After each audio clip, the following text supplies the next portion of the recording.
Alors, regardez Nishmat, Meir, Bar Mesodi. Erechin, la page 10b. Tanou Rabbanan, Chachamim nous enseigne. Abouv Aya Bamikdash. Il y avait une flûte dans le Mikdash. Vous savez que chaque fois que quelqu'un emmenait un sacrifice dans le Bet Amikdash, il y avait 15 escaliers sur lesquels se plaçait tout le Lévi et il commençait à chanter. Et chaque Lévi, il avait un instrument différent. Le Lévi chantait.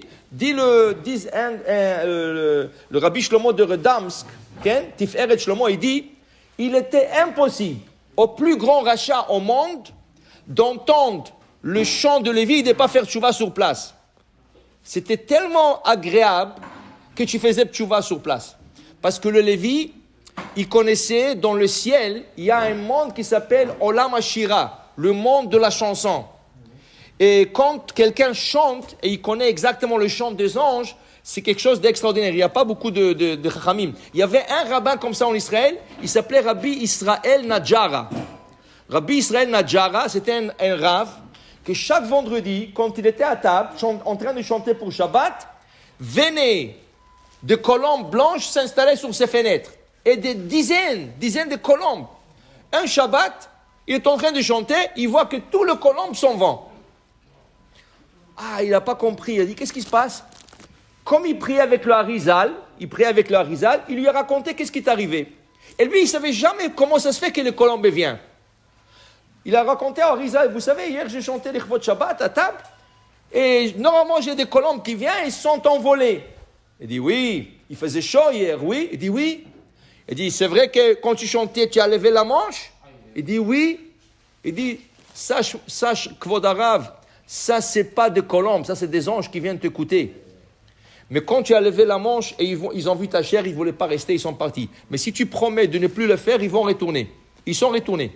Alors, un grand sultan, un roi turc, il a entendu de lui. Il a invité dans son palais de venir et de chanter.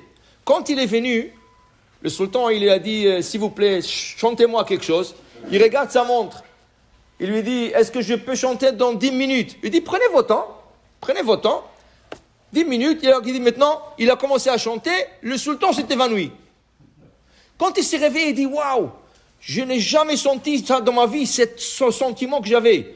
Chantez encore quelque chose. Il regarde sa montre, il dit, dans 5 minutes. Il dit, prenez votre temps, chante 5 minutes, il commence à chanter, il s'évanouit. Il se réveille, il dit, waouh. Mais dites-moi, pourquoi vous regardez la montre chaque fois? Il dit, parce que moi, je connais l'heure que le malachim y chante, et je chante avec eux. Et c'est pour ça que votre neshama ne peut pas rester dans le corps. Il doit quitter le corps parce qu'on ne peut pas entendre le chant du malachim et rester dans son olam hazé. Ça, c'était le Lévi. Le Lévi connaissait le chant de malachim. Quand il chantait les plus grands rachats au monde, il faisait tchouva. La Gemara, ce matin, nous raconte qu'un des instruments musicaux de Lévi était une flûte. Mais une flûte simple. Chalak, elle était lisse, la flûte était lisse.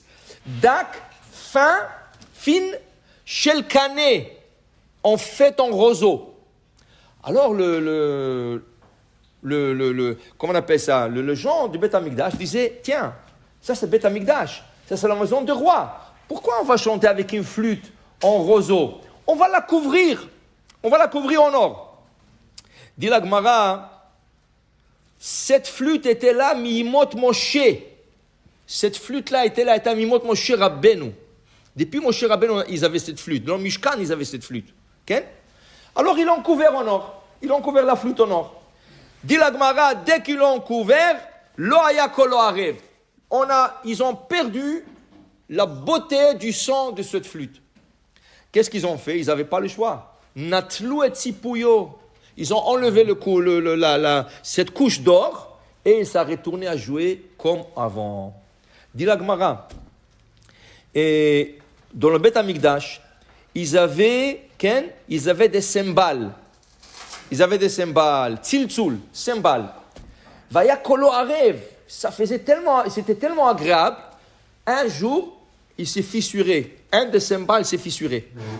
Alors, ils ont dit, ça prend des professionnels. Ça, c'est pas n'importe qui peut arranger ça. Ils ont envoyé en Alexandrie d'Égypte, emmené des artisans pour réparer ces cymbales. Ils sont venus, ils l'ont réparé, dit la Gemara, après qu'ils l'ont réparé, ça n'a plus donné le même son. Le son est perdu. Ça ne faisait plus le même effet.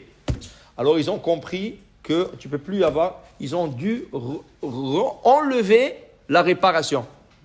La manière qu'ils l'ont réparé, ils l'ont enlevé, ils l'ont retourné à voir la fissure qu'il avait, et ça a retourné à jouer comme avant. Après, dit la Gemara, Machteshet Aïta Bamikdash, Shel Nechoshet, un pilon en cuivre, il y avait dans Beth Amikdash. Ou Mimot Moshe, depuis Moshe Rabbeinu c'était. Pourquoi? Pour écraser les encens, pour écraser des herbes, pour faire la Ketoret. Okay? Et ce pilon, Nifgema, il a un petit défaut. Alors ils ont dit, on ne va pas le laisser comme ça, on va la réparer. Dit la Gemara, ils sont envoyés à emmener des artisans encore de l'Alexandrie d'Égypte. Ils l'ont réparé, et depuis qu'ils l'ont réparé, ça n'écrasait plus les herbes comme avant. Ils n'avaient pas le choix qu'ils ont enlevé et le laisser comme tel. Okay? Pour te dire, la kedusha, la sainteté de ces kilim qui étaient depuis Moshe Rabbeinu, pas parce qu'ils étaient cassés, eux ils voulaient rien qu'une question d'esthétique. Mais ce n'était pas l'esthétique, c'était la kedusha qu'il y avait dedans. Tu ne peux pas le réparer. Pour te dire que des fois, il y a des choses qui ne sont pas esthétiquement beaux, mais ils ont une kedusha extraordinaire. Il raconte sur le Chafetz Chaim, le Chafetz Chaim disait Tehillim dans un Tehillim très très vieux. Les pages presque déchirées. Quelqu'un lui a dit, Kvod Harav, anikne lecha Tehillim chadash. Je vais vous acheter un beau livre de Tehillim. Il dit non, ne m'achète pas. Il dit pourquoi? Il dit ça c'est le livre de Tehillim de ma mère.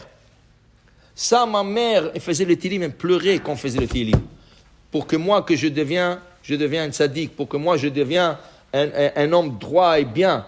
Je ne peux pas changer ce livre. Même s'il est un peu déchiré et tout ça, je ne peux pas. La kedusha qu'il a, ce livre, ce n'est pas l'esthétique qui va compter. C'est la kedusha qui est imprégnée dans la chose. Pour te dire que des fois, des choses ils ont kedusha, ne regarde pas si c'est beau ou c'est pas beau. Tu utilises la partie spirituelle de la chose. Amen ve amen.